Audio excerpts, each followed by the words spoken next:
to announce that this year's recipient of the Lifetime Achievement Award is Sister Karin Dufault, General Superior of the Sisters of Providence International in Montreal.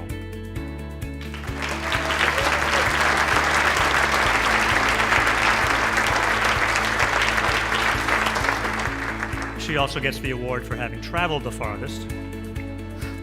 But before leaving us for the balmy climate of Eastern Canada, Sister Karin forged a remarkable and distinguished career as a nurse and healthcare executive in the Pacific Northwest.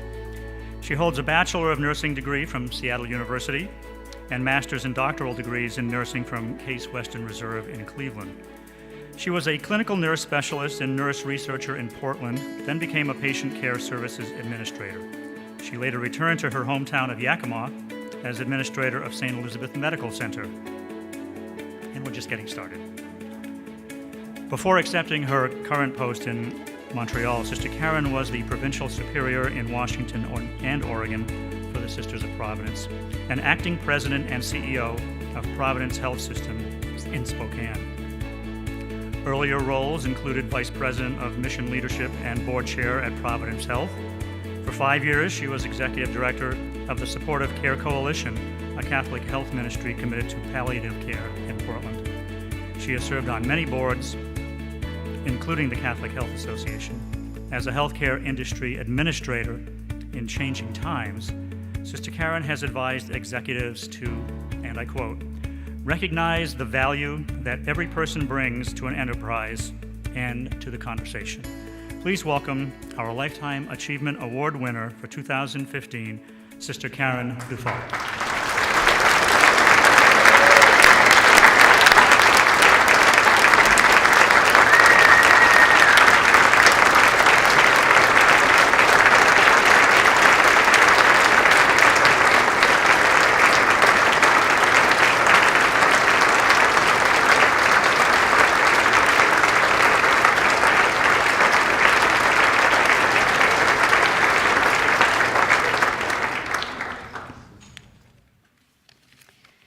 Well, thank you very much. This is a very special honor. I really didn't think I was old enough to get a Lifetime Achievement Award. I also thought you needed to be retired to get a Lifetime Achievement Award, and I'm not that.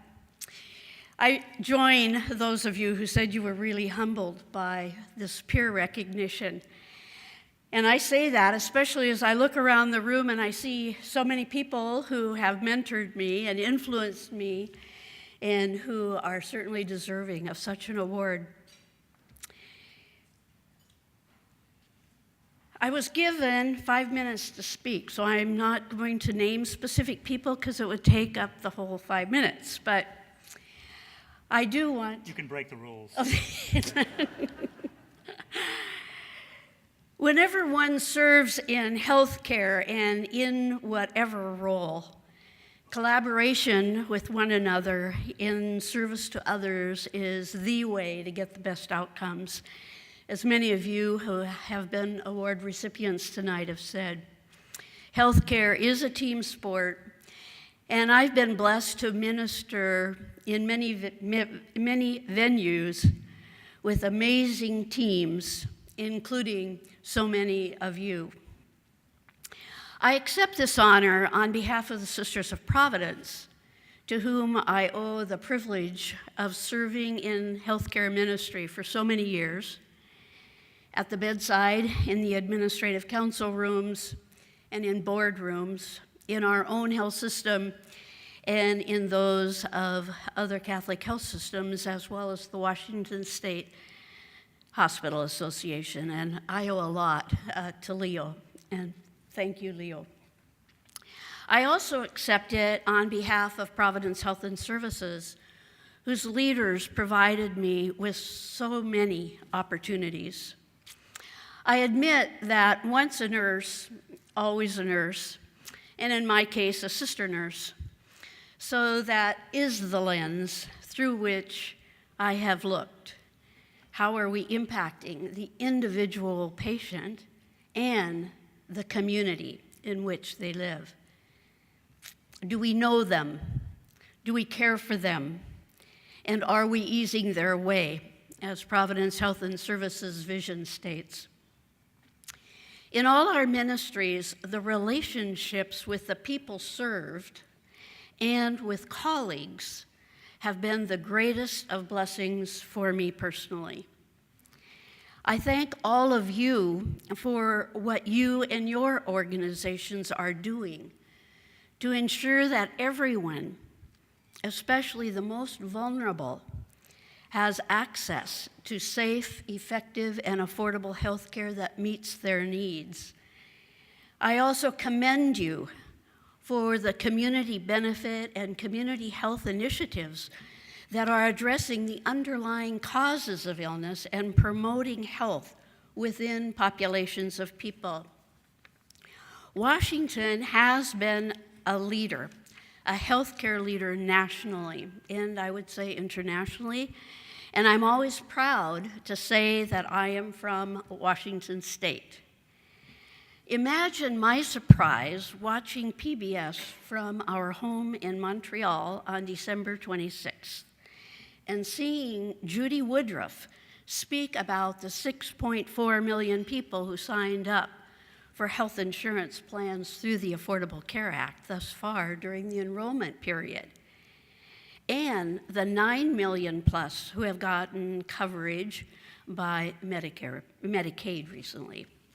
Then she turned to Sarah Varney of the Kaiser Health News to tell the Washington State story of expanding the federal state program for the poor and those with disability.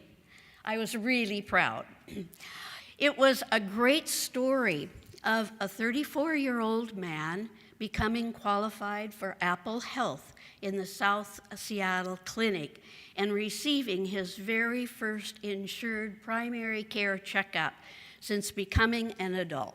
I hope you all saw it, and if you didn't, it is in the archives of the NewsHour. Washington State also stepped up in 2005 to provide full-scope medical coverage for all kids in families under the federal poverty level, regardless of immigration status, a great achievement that many states have not yet succeeded in doing. Washington State cares about healthy communities, about people in communities. I also appreciate that Washington State has been a leader in palliative care and hospice care in multiple settings, including long-term care. Your experts joined together to provide an interdisciplinary team approach to symptom management with attentiveness to physical, psychological, and spiritual needs of patients and families. Patients and family are team members. Such tender care and accompaniment is certainly needed during this age when some mistakenly think that life isn't worth living and nothing can be done once cure is no longer possible. I encourage you all to continue your good and important work. Healthcare is indeed complex and challenging in so many ways today. The people of Washington need you to bring not only your competency, but also your heart. They need you to have solid values of respect, justice, community, and compassion, as well as excellence to guide your deliberations and actions. Through your service, you bring hope and healing for which our world hungers. Thanks again for this honor and for the privilege of being with you tonight.